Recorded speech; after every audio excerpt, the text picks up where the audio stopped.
గత వారం 10 రోజుల నుంచి స్టేట్ అండ్ సెంట్రల్లో మంచి పొలిటికల్ ఫేవర్ నడుస్తుంది. అటు ఎన్డీఏ కూటమి కానీ అది మ్యాజిక్ ఫిగర్ టచ్ చేయకపోవటం, ఇటు అనుకోకుండా చాలామంది ఊహించని రీతిలో మరి ఫ్యాన్ గట్టిగా దెబ్బతింటాం, సైకిల్ స్పీడ్గా రన్ వేసుకుంటే వెళ్ళిపోవటం అనేది చూసినప్పుడు ఫైనల్గా ఓకే అంత చల్లబడిపోయింది, కొన్ని చోట్ల హత్య దారుణాలు జరుగుతున్నాయి, వీటన్నిటి పక్కన పెడదాం. అయితే ఈ పొలిటికల్ హంగామాని, ఈ రాజకీయ పరిణామాలను బైబిల్ దృష్టిలో మనం ఎలా విశ్లేషించాలి, బైబిల్ దృష్టిలో ఏ పర్స్పెక్ట్ ఆఫ్ వ్యూని మనం తీసుకోవాలి అన్నది మనం ఆలోచిద్దాం. ముఖ్యంగా ప్రియులారా, మన క్రైస్తవుల్లోనే మళ్ళీ చెప్తున్నాను, I'm not talk about any particular person and any particular political party. నేను ఏ పార్టీకి చెందినోడేమీ కాదు, సెక్యులర్గా ఎవరు ఉంటే వాళ్ళ పక్షాన ఉండే వ్యక్తిని నేను. అది క్రిస్టియన్స్లోనైనా సరే, క్రిస్టియన్లో కూడా మతాన్ని ముందేసుకొని ముందుకెళ్ళేవాడి పక్షాన్ని కూడా నేను ఉండను. అందరినీ సమానంగా చూసే పొలిటికల్ పార్టీస్ పక్షాన నేను ఎప్పటికీ ఉంటా, రైట్? అది వేరే విషయం. అయితే ఇక్కడ విషయం ఏంటంటే, ఎన్నుకోబడిన ప్రతి అధికారి, అది గ్రామ పంచాయతీ మొదలుకొని ఎమ్మెల్యేలు, ఎంపీలు, మినిస్టర్లు, చీఫ్ మినిస్టర్లు, ప్రైమ్ మినిస్టర్లు, ప్రెసిడెంట్, పెద్ద హైరార్కీ అనేది నడుస్తుంటుంది కదా భారతదేశ పొలిటికల్ సిస్టంలో. ఈ హైరార్కీ ఏదైతే ఉందో ఇది కానీ ఏవి దేశాల వారీగా డిఫరెంట్ హైరార్కీస్ ఉంటాయి ప్రతి దేశంలో. ఇప్పుడు ఈ గ్రామ పంచాయతీ పెద్ద దగ్గర నుంచి పిఎం ప్రెసిడెంట్ వరకు అందరినీ దేవుడే ఎన్నుకుంటున్నాడా? అందరికీ అధికారులు, ఇదిగో ఇక్కడ వీడు గెలవాలి, అక్కడ వాడు గెలవాలి, ఇక్కడ ఈ పంచాయతీ పెద్ద గెలవాలి, ఇక్కడ ఈ ఎంపీటీసీ, అక్కడ జెడ్పీటీసీ, ఇతను ఇక్కడ ప్రైమ్ మినిస్టర్ అవ్వాలి, ఇతను అక్కడ ప్రెసిడెంట్ అవ్వాలి, ఇతను అక్కడ ఛాన్సలర్ అవ్వాలి, ఇతను అక్కడ కింగ్ అవ్వాలి అని దేవుడే పర్టికులర్గా ఒక చదరంగం వేసినట్టుగా వేసి ఆయనే అందరినీ ఎన్నుకుంటూ నిలబెట్టుకుంటూ ముందుకెళ్తున్నాడా అనే విషయం మనం కాస్త ఆలోచిద్దాం. చాలామంది క్రైస్తవులు, నేను ఏ దైవజనుడి గురించి ప్రత్యేకంగా మాట్లాడట్లేదండి, నా చెవుల్లో ఏవైతే పడుతున్నాయో, నేను ఏదైతే బయట సమాజంలో కూడా ఎక్కువగా వింటూ ఉన్నానో వాటి గురించి కొంత బ్రాడ్ సెన్స్లో ఆలోచిద్దామని చెప్తున్నాను అంతే సుమా. విషయం ఏంటంటే, మనకందరికీ ఒక హార్డ్ కోర్ పాయింట్ ఉంది. అదేంటంటే, రోమీయులకు రాసిన పత్రిక 13వ అధ్యాయం 1-2 వచనాలు, దానియేలు గ్రంథం 4వ అధ్యాయం 17 వచనం, దానియేలు గ్రంథం 5వ అధ్యాయం 21 వచనం, అండ్ ఆల్సో శామ్యూల్ దగ్గర దేవుడికి జరిగినటువంటి సంభాషణ, సాల్ని కింగ్ చేసేటువంటి క్రమంలో. ఈ 4 సందర్భాల్లో మనం ఆలోచిస్తే, ముఖ్యంగా రోమీయులకు రాసిన పత్రిక 13వ అధ్యాయం 1-2 వచనాలు మనం ఆలోచిస్తే, దేవుని వలన కలిగిన అధికారము తప్ప మరి ఏ అధికారము లేదు, నియమింపబడిన అధిపతులందరినీ దేవుడే నియమిస్తున్నాడు, దేవుడే ప్రతి అధికారిని నియమిస్తున్నాడు అన్నట్లుగా మనకి రోమీయులకు రాసిన పత్రిక 13:1-2 వచనాలు అలా కనపడుతున్నాయి. దీన్ని మనం పట్టేసుకొని బోల్డ్ స్టేట్మెంట్స్ తొందరగా ఇచ్చేయచ్చు. ఎలాగంటే చూశారు కదా, దేవుని వలన కలిగిన అధికారము తప్ప మరి ఏ అధికారము లేదన్నాడు, ఉన్నటువంటి అధిపతులందరికీ అధికారం దేవుడే ఇచ్చాడు అంటున్నారు. కాబట్టి ప్రపంచంలో ఎక్కడ ఏ రాజు సింహాసనం ఎక్కినా, ప్రపంచంలో ఎక్కడ ఏ ప్రైమ్ మినిస్టర్, ప్రెసిడెంట్, ఛాన్సలర్లు సింహాసనాలు ఎక్కినా ఇవన్నీ కూడా దేవుడే కావాలని ఎంచుకుంటున్నాడు అనేటువంటి వ్యూ బయటకు వస్తూ ఉంటుంది. కల్చరల్ బ్యాక్గ్రౌండ్ కనుక మనకి తెలియకపోతే ఇక్కడ అసలు సమస్య ఇదే. ఇప్పుడు దేవుడే అక్కడ ఆ జెడ్పీటీసీ గెలవాలి, దేవుడే ఎక్కడ ఏ ఎంపీటీసీ గెలవాలో, ఎక్కడ మున్సిపల్ చైర్మన్ గెలవాలో, ఎక్కడ కార్పొరేషన్ చైర్మన్ గెలవాలో, ఎక్కడ ప్రైమ్ మినిస్టర్, ఎక్కడ ఛాన్సలర్, ఎక్కడ కింగ్లు గెలవాలో దేవుడే ఆ ఫోటోలన్నిటినీ సెలెక్ట్ చేసుకొని దేవుడే వీటన్నిటిని ఎన్నుకొని ప్రత్యేకంగా ఆయనే వీటన్నిటిని నడిపిస్తున్నాడా అన్న విషయం మనం ఆలోచిద్దాం. ఎందుకంటే మనకు బైబిల్లో ఏ వచనాన్ని మనం చదివినా సరే మనకి బ్యాక్గ్రౌండ్ స్కోర్ తెలియాలి. లేదంటే బైబిల్లో ఉన్నటువంటి వచనం అతి త్వరగా అపార్థానికి గురయ్యే అవకాశం ఉంటుంది. ప్రతి వచనం వెనుక రాసిన రచయిత ఎవరు, ఏ సందర్భంలో రాశారు, ఎలాంటి పరిస్థితుల్లో రాశాడు, దాని వెనుక ఆయన ఉద్దేశం ఏంటి, ఏ చైన్ కన్వే అవుతూ వస్తుంది ఆ పత్రికలో, ఆ పుస్తకంలో అనేది must important when you read the Bible. ఓకేనా? ఇక్కడ మనకు రోమీయులకు రాసిన పత్రిక 13వ అధ్యాయం ఎందుకు అసలు అధికారం దేవుని వలన కలిగింది తప్ప మరి ఏ ఇతర అధికారం లేదని ఎందుకు చెప్పాడు, అది ఏ కంటెంట్లో చెప్పాడు, అది ఈరోజు ఎన్నుకుంటున్నటువంటి మన ప్రైమ్ మినిస్టర్ మోడీ గారి గురించో, లేదంటే చీఫ్ మినిస్టర్ చంద్రబాబు నాయుడు గారి గురించో, లేదంటే బైడెన్ గురించో, కిమ్ గురించో మాట్లాడుతున్నటువంటి వచ్చిన భాగం అది కూడా చూద్దాం, ఒకసారి ఆలోచిద్దాం. అసలు ఇక్కడ ఏం జరుగుతుంది, అసలు రోమన్ ఆ లెటర్ రాసే క్రమంలో దాని వెనక జరుగుతున్న విషయం ఏంటంటేనండి, నీరోగాడు ఆ క్రమంలో ముఖ్యంగా 50 క్రీస్తు శకం తర్వాత నుంచి నీరోగాడు సీజర్గా ఉండి పరిపాలన చేస్తూ ఉన్నాడు. వీడు అత్యంత ఊచకోత కోయటంలో నెంబర్ 1 నీడు. మీకు అందరికీ తెలుసు, రోమా రాజులందరిలో కూడా అత్యంత నీచ, నికృష్ట, వికృత, పాశవిక రాజు ఎవడైనా ఉన్నాడంటే వాళ్ళలో టాప్ 3లో ఉంటాడు నీరోగాడు, డొమిషియన్ ఆల్సో. ఈ నీరోగాడు ఏం చేస్తాడంటే త్వరలో ఒక పెద్ద యుద్ధం జరగబోతుంది, త్వరలో ఒక పెద్ద తిరుగుబాట్లను అణిచివేయబోతున్నాడు, లక్షల మంది చావబోతున్నారు. అంతెందుకు గట్టిగా మాట్లాడాలంటే 70 AD డిస్ట్రక్షన్ గురించి క్రైస్తవుల్లో కాస్త చదువుకున్న వాళ్ళందరికీ తెలిసే ఉంటుంది. ఈ 70 క్రీస్తు శకంలో టైటస్ జనరల్గా ఉన్నటువంటి క్రమంలో భయంకరమైన మారణహోరం జరిగింది జెరూసలేంలో. According to Josephus Flavius 1.1 million people చనిపోయారు. సుమారుగా 11 లక్షల మంది పీపుల్ చచ్చిపోయారు, రక్తం ఏరులై పారింది. అయితే ఆ క్రమంలో యూదుల్లో ఏం జరుగుతుందంటే జీలట్స్ అని ఒక సమూహం ఏర్పడింది యూదుల్లో. వాళ్ళని జెలోతీయులు అని కూడా అంటారు. అంతెందుకు యేసుప్రభు శిష్యులో ఉంటాడు కాదు, జెలోతే అనబడిన సీమోన్ అని. బహుశా పుట్టోట్లో మతాభిమాని అని ఉంటుంది, లూకాసు వార్త 6:15 అనుకుంటా బహుశా అది. ఆ క్రమంలో జెలోతీయులు అనేటువంటి పదం మనకు బైబిల్లో కూడా కనపడుతుంది. వీళ్ళు ఎక్కువ మంది అయిపోతున్నారు. వీళ్ళ టార్గెట్ ఏం లేదు, హింస ద్వారా స్వతంత్రం పొందుకుందాం, లేదంటే రోమన్ సైనికుల్ని ఓడించాలి అని అంటే హింస తప్పనిసరి, రక్తాన్ని ఖచ్చితంగా చిందించాల్సిందే అని కత్తులు పట్టుకొని చాలా మంది గుంపులుగా తిరుగుబాటుదారులుగా బయలుదేరుతున్నారు. అలా బయలుదేరిన వాళ్ళలోనే మన సీమోను కూడా ఒకడు. అయితే యేసుక్రీస్తు వారి మాటలు విని ఆ తర్వాత హింసావాదాన్ని విడిచిపెట్టి అహింస వైపు తిరుగుతాడు. అది ఆయన బ్యాక్గ్రౌండ్, అది పక్కన పెట్టేద్దాం. ఇలాగా ఎక్కువ మంది కత్తులు పట్టుకొని సీజర్లకి వ్యతిరేకంగా పోరాటం చేస్తున్నారు. ఆ క్రమంలో ఊచకోత కోస్తున్నాడు సీజర్. ఆ క్రమంలో రోమిలకు రాసిన పత్రిక రాస్తున్న వెనక జరుగుతున్నటువంటి బ్యాక్గ్రౌండ్. అప్పుడు ఉన్నటువంటి సీజర్లు ఈ జెలోతీయులందరినీ ఊచకోత కోస్తూ యూదుల్లో కనిపించినట్టుగా వేసి పడేస్తున్నారు. కాబట్టి పెద్ద తిరుగుబాట్లు జరగబోతున్నాయి. అతి త్వరలోనే AD డిస్ట్రక్షన్ 70 కూడా జరగబోతుంది. కనుక ఇప్పుడు క్రైస్తవులు ఏం చేయాలి? చాలా చోట్ల తిరుగుబాట్లు జరుగుతున్నాయి. మరికొంతమంది ఏమో వారి దేవతలను పూజిస్తూ కాంప్రమైజ్ అయిపోతున్నారు. ఇప్పుడు క్రైస్తవులు ఏం చేయాలి? వాళ్ళకి ఏం చెయ్యాలో రాస్తున్నాడు అక్కడ. అరే మీరు కూడా యూదుల్లాగానే కత్తులు పట్టుకొని వాళ్ళ మీద పోరాటాలు చేస్తే మిమ్మల్ని కూడా చంపేస్తాడు. ఎవడు? సీజర్లు ఎవరైతే ఉన్నారో ఆ క్రమంలో వాళ్ళు. కాబట్టి మీరు ఏం చేస్తారంటే హింసతో మనం ఎవరిని గెలవలేము, హింసతో మనం ఎవరిని మార్చలేము, హింసతో ఎవరు భూమిని స్వతంత్రించుకోలేడు. ఎందుకంటే ఆయన ఆల్రెడీ చెప్పేశాడు ఆయన కొండమైన ప్రసంగంలో ఏమని, సాత్వికులు ధన్యులు వారు భూలోకమును స్వతంత్రించుకుందురు అని. కాబట్టి భూలోకాన్ని స్వతంత్రించుకోవాలి అన్న ఆకాంక్ష ఎందుకు ఆ మాట అక్కడ అసలు కొండమైన ప్రసంగంలో ఎందుకు సాత్వికులు ధన్యులు భూలోకమును స్వతంత్రించుకుందరు అని అంటున్నాడంటే అక్కడ జెలోతీయులు ఉన్నారు. వాళ్ళ వాక్యాలు వింటున్నారు. ఇప్పుడు అక్కడ వాళ్ళు అనుకుంటున్నారు భూలోకాన్ని స్వతంత్రించాలనుకుంటే కత్తి పట్టాల్సిందే, ఉగ్ర రూపం దార్చాల్సిందే, ఉగ్రవాదులుగా తీవ్రవాదులుగా మార్చాల్సిందే వాళ్ళ నినాదం. దానికి కౌంటర్ అటాక్ చేస్తూ యేసుప్రభు లేదురా, సాత్వికంగా ఉంటేనే మనం భూమిని స్వతంత్రించుకోగలం అని చెప్పి ఆయన ముందుకెళ్ళాడు. ఆ క్రమంలో క్రిస్టియన్గా ఒక వ్యక్తి ఏం చేయాలి? సీజర్లు ఊచకోత కోస్తున్నప్పుడు మనం ఏ విధంగా క్రైస్తవ ఫెయిత్ మనకి ఏ విధంగా నేర్పిస్తుందని మాట్లాడుతూ 12వ అధ్యాయం నుంచే ఒక నెరేషన్ తీసుకొని వస్తాడు. మనం ఇప్పుడే కానివ్వండి ఒక వచనాన్ని చదివేటప్పుడు ఆ అధ్యాయానికి ముందట అధ్యాయాల్లో నుంచి కూడా దాని ఛాయ కనపడుతూ ఉంటుంది. ఆయన ఏం చెప్పాలనుకుంటున్నాడు ఆ చైన్. 12వ అధ్యాయంలో మీరు చాలా జాగ్రత్తగా చూస్తే మేలు చేత కీడుని గెలవండి అని, ఎట్ ద సేమ్ టైం శక్యమైతే సాధ్యమైనంత మట్టుకు సకల జనులతో సమాధానంగా ఉండమని, అసలు పొరుగోడితో ఎలా ఉండాలి, ఒక వీధిలో ఒక సంఘం నడుమ ఎలా ఉండాలని ఎన్నో విషయాలు. అందరితో ప్రశాంతంగా ఉండండిరా, ఎవరిని దూరం చేసుకోమాకండిరా, అందరిని కలుపుకొని పోండిరా అని 12వ అధ్యాయం నుంచే చెప్తున్నాడు. అలా చెప్పుకుంటూ 13వ అధ్యాయానికి వస్తున్నాడు. ఇప్పుడు అధిపతుల దగ్గరికి వస్తున్నాడు. ఒరే నాయన, మీరు తొందరపడి సీజర్ల మీదకి అటాక్ చేయటమో, వాళ్ళు పంపించిన జనరల్ మీదకి తిరుగుబాటు చేయటమో చేస్తే మీరు భూమిని స్వతంత్రించుకోకపోగా మీరు నాశనం అయిపోతారు, మీరు చచ్చిపోతారు. కాబట్టి మీరు ఏం చేయండి? ఒక మాటలో చెప్పాలంటే అంతిమంగా ప్రతి రాజు వెనక ఎవడున్నాడు? ఈరోజు రాజులు ఎన్ని రకాలుగా ఎన్నుకోబడతారు అనేది చెప్పిన తర్వాత మీకు ఈ పాయింట్ చెప్తాను. రైట్, మన బైబిల్లో నుంచి ఒకసారి ఆలోచిస్తేనండి, ఎన్నుకోబడిన ప్రతి రాజుని దేవుడు ఎన్నుకున్నాడు అని అనుకోవడంలో కూడా కాస్త సమస్య ఏర్పడుతుంది. ఎందుకంటే ఒకవేళ ఎన్నుకోబడిన ప్రతి రాజుని దేవుడే కనుక ఎన్నేసుకుంటా పోతుంటే, ఇప్పుడు ఇది అమీన్ గాడు ఉన్నాడు, వాడు భయంకరమైన దుర్మార్గుడు, ఉగాండని అంతా. ఆ తర్వాత కిమ్ ఉన్నాడు నార్త్ కొరియా, స్టాలిన్స్ ఉన్నారు, జోసెఫ్ స్టాలిన్ ఉన్నాడు, హిట్లర్ ఉన్నాడు. మరి వీళ్ళు కూడా రాజులే, మరి వీళ్ళు కూడా నియంతలే, మరి వీళ్ళని ఎవరు ఎన్నుకున్నారు? సరేనండి, ప్రజలు చెడ్డవాళ్ళైనందువల్ల ప్రజల్లో పాపం పెరిగిపోతుండటాన్ని బట్టి అలాంటి నికృష్టుల చేతికి దేవుడు అప్పగిచ్చాడండి అని అందాం. Okay, I'm also agree with you, నేను మీతో అగ్రీ అవుతా. అయితే మరి అన్ని సందర్భాల్లోనూ అలా జరుగుతుందా? నెబుకద్నెజర్ దగ్గర జరిగింది కాబట్టి, సైరస్ దగ్గర జరిగింది కాబట్టి అన్ని సందర్భాల్లో కూడా అదే జరిగే అవకాశం ఉందా? ఇంకేమీ లేదా అంటే అలాగే బైబిల్ మనకి చాలా విషయాలు ఘోషిస్తూ ఉంది. దాని వెనక ప్రతి దాని వెనక ఏం జరుగుతుంది.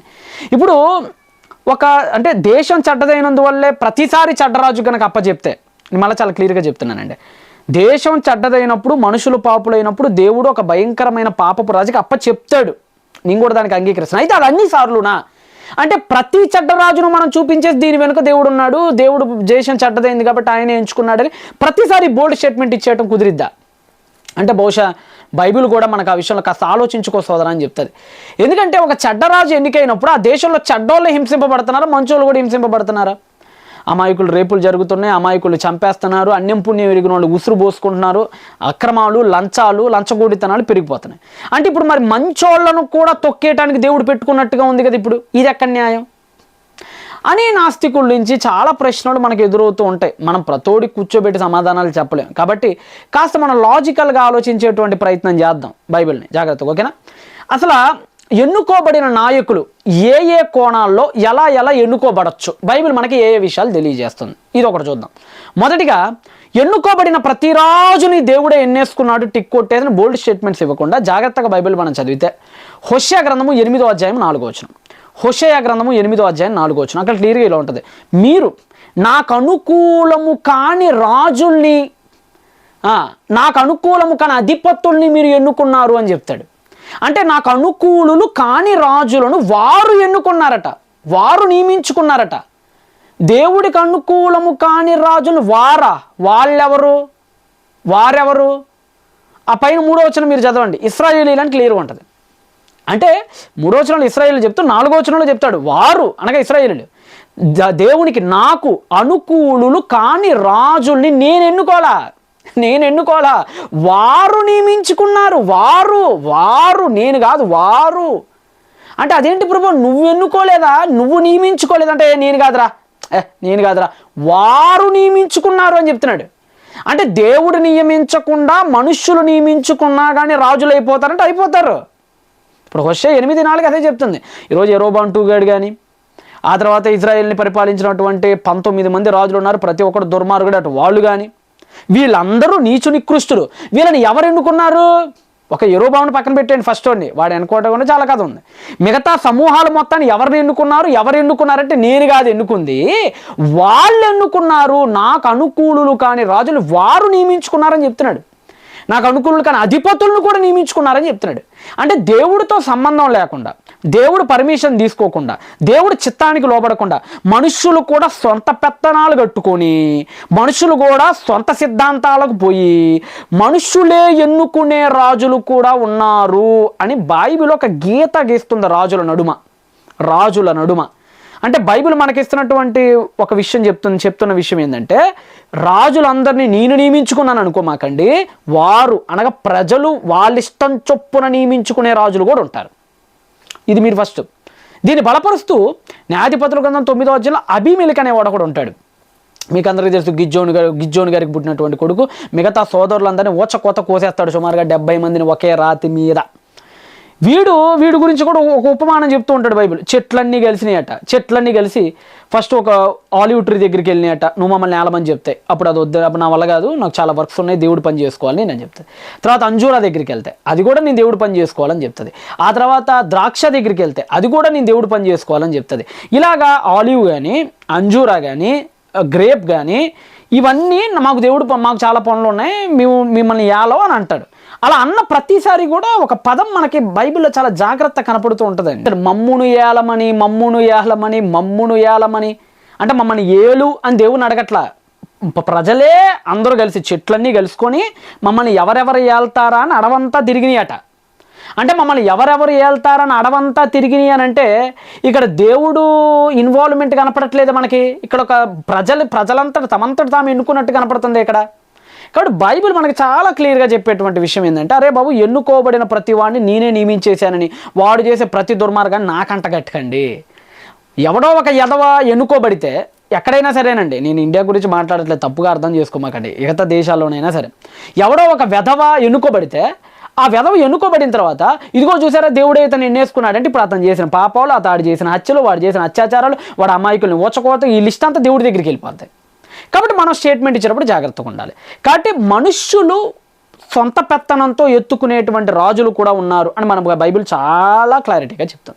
ఎట్ ద సేమ్ టైం మనుషులు కాకుండా సాతాను ఎన్నుకునే రాజులు కూడా ఉంటారు. అంటే సాతానుగాడే అధికారం ఇచ్చి, సాతానుగాడే పీఠం ఇచ్చి, సాతానుగాడే ఎన్నుకునే రాజులు కూడా ఉంటారు. దీని గురించి కూడా మనకి Revelation chapter number 13 verse number 1 and 2లో ప్రకటన గ్రంథము 13వ అధ్యాయం 1 నుంచి 2 వచనాల్లో చాలా క్లియర్గా ఉంది. అది కూడా ఒకసారి మీరు ఇక్కడ 10 కొమ్ములు 7 తలలు కలిగినటువంటి ఒక పెద్ద ఖడ్గమృగం సముద్రం నుంచి పైకి వచ్చినట్లుగా పులిని పోలి ఎలుకబంటిని పోలినటువంటి స్వరూపం కలిగినట్టుగా మనకి రచయిత అక్కడ వర్ణిస్తాడు. కొద్దిగా బైబిల్ జ్ఞానం ఉన్న వాళ్ళైనా అడగండి, అది రోమా ప్రభుత్వం గురించి, రోమన్ సామ్రాజ్యం గురించి చెప్పినటువంటి ఒక మెటఫోర్. అది రోమన్ సామ్రాజ్యం 10వ అధ్యాయం 1-2 వచనాల్లో. అక్కడ ఏం జరుగుతుందో జాగ్రత్తగా చదవండి. మరియు 10 కొమ్ములను 7 తలలను గల ఒక క్రూర మృగము సముద్రంలో నుండి పైకి వచ్చాడు చూచిన. అంటే రోమన్ సామ్రాజ్యం క్రూర మృగం వచ్చాడు చూచిన. దాని కొమ్ముల మీద 10 కిరీటములు ఉండేను, అనగా 10 మంది సీజర్లు. దాని తలల మీద దేవన దూషరకరమైన పేర్లు ఉండేను. అంటే వీళ్ళందరూ హింసిస్తూనే ఉంటారు బైబిల్ని, దేవుని బిడ్డల్ని. 2వ వచనం, నేను చూసిన ఆ మృగము చిరుతపులుని పోలి ఉండెను, అనగా గ్రీక్ కల్చర్ కలిగి ఉంటుంది, ఎందుకంటే చిరుతపులుని గ్రీక్తో పోలుస్తాడు కాబట్టి. దాని పాదములు ఎలుకబంటి పాదములు, అనగా పర్షియన్ లాస్ చాలా వరకు వీళ్ళు అడాప్ట్ చేసుకుంటారు. దాని నోరు సింహపు నోరు వంటది, అనగా బ్యాబిలోనియన్కి సంబంధించినటువంటి శిక్షలు, ఎందుకంటే సిలువ శిక్ష బ్యాబిలోనియన్ తీసుకొచ్చారు, దాన్ని వీళ్ళు కూడా అవలంబించారు, అందుకని సింహపు నోరు వంటిది. దానికి ఆ ఘట సర్పము, దానికి ఆ ఘట సర్పము, ఏ ఘట సర్పం? ఆ ఘట సర్పం అంటే రోమన్ రాజ్యానికి, రోమన్ సామ్రాజ్యానికి అట ఆ ఘట సర్పం. ఏంటి ఆ ఘట సర్పం? అందుముందు 12లోనే మీకు పెద్ద యుద్ధం జరిగింది ఆ ఘట సర్పం దగ్గర. యేసుప్రభు వారు పుట్టిన తర్వాత జరగబోయేటువంటి ఆ యుద్ధం ఉంటుంది కదా, హెవెన్ వార్, అది అక్కడే ఉంటుంది. ఆ ఘట సర్పం అంటే ఏదో కాదు, అపవాది సాతాను. ఆ ఘట సర్పము చదవండి. దానికి ఆ ఘట సర్పము తన బలమును, తన సింహాసనమును, గొప్ప అధికారమును ఇచ్చెను, అనగా సముద్రంలో నుంచి లేచొచ్చిన క్రూర మృగానికి, అనగా రోమన్ ప్రభుత్వానికి, రోమన్ సామ్రాజ్యానికి ఆ ఘట సర్పము అనగా సాతాను. క్లియరే కదా, మళ్ళీ ఇబ్బంది ఏం లేదు కదా. ఘట సర్పం అంటే సాతాను తన శక్తిని, తన బలాన్ని, తన సింహాసనాన్ని, తన అధికారాన్ని ఇచ్చిందట. అంటే సింహాసనాన్ని సాతాను కూడా ఇవ్వచ్చా? ఇవ్వచ్చు. అధికారాన్ని సాతాను కూడా ఇవ్వచ్చా? ఇవ్వచ్చు. అంటే మనుష్యులు అధికారులుగా చేసుకునే అధికారులు ఉన్నారు, సాతాను ఎన్నుకుని అది బలం ఇచ్చి అది సింహాసనం ఇచ్చి ఎన్నుకున్న అధికారులు కూడా ఉన్నారు. క్లియర్గా ఉంటుంది బైబిల్, అర్థమవుతుందా?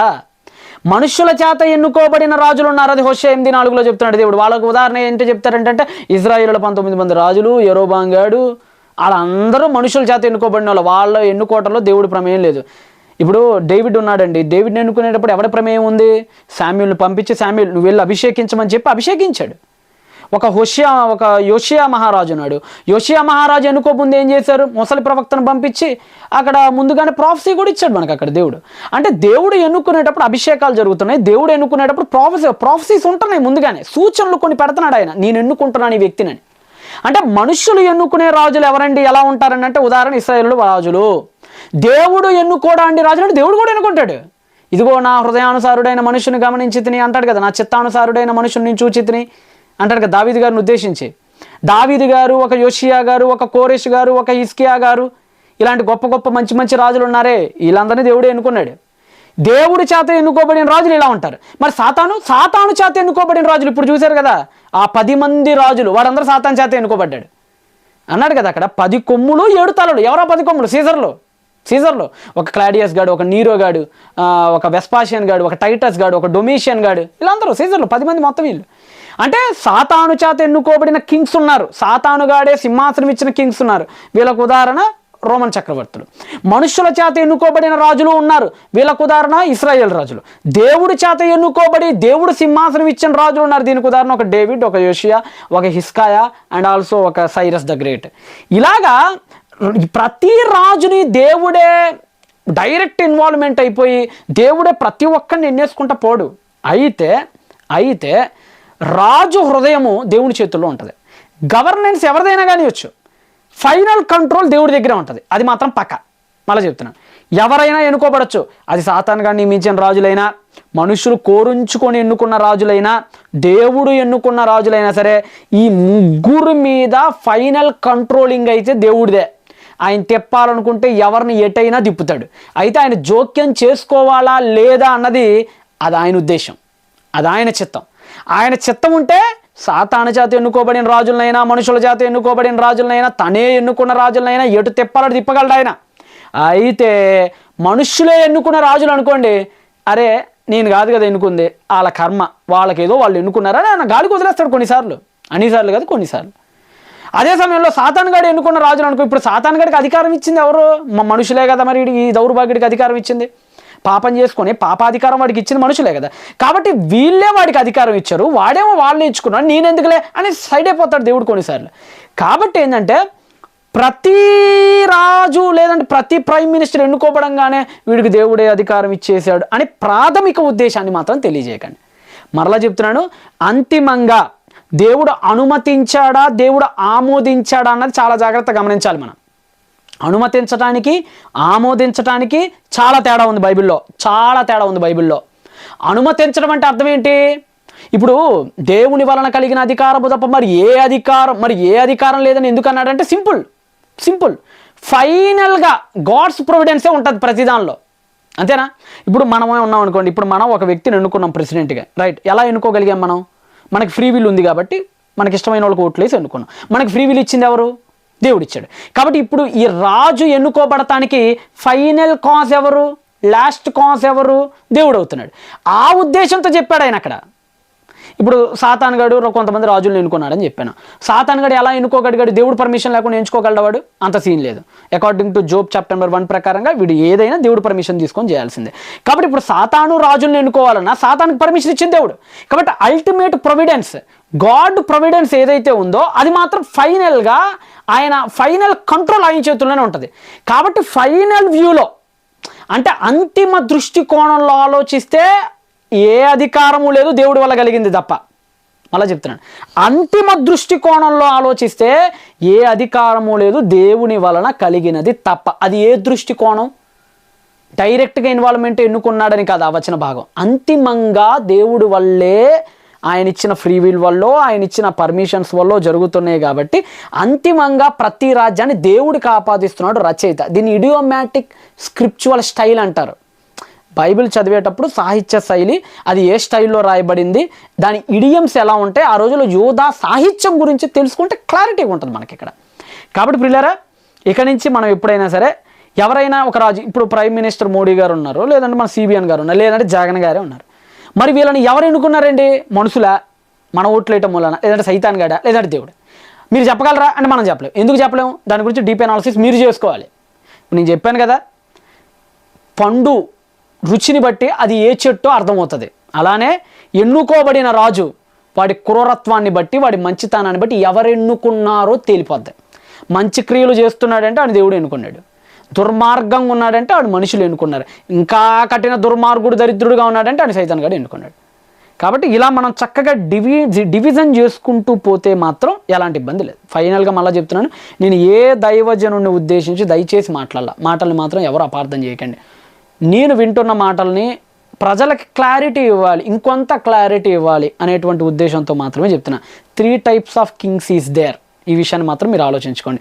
ఫైనల్గా దేవుడే అందరికీ పర్మిషన్ ఇవ్వాలి. కాబట్టి ఈ 13:1-2 రోమాపత్రిక, 4:17, 5:21 డానియల్లో ఈ అంతిమ దృష్టికోణాన్ని ఉద్దేశించి మాత్రమే అక్కడ రచయితలు మాట్లాడారు. చాలా సంతోషం.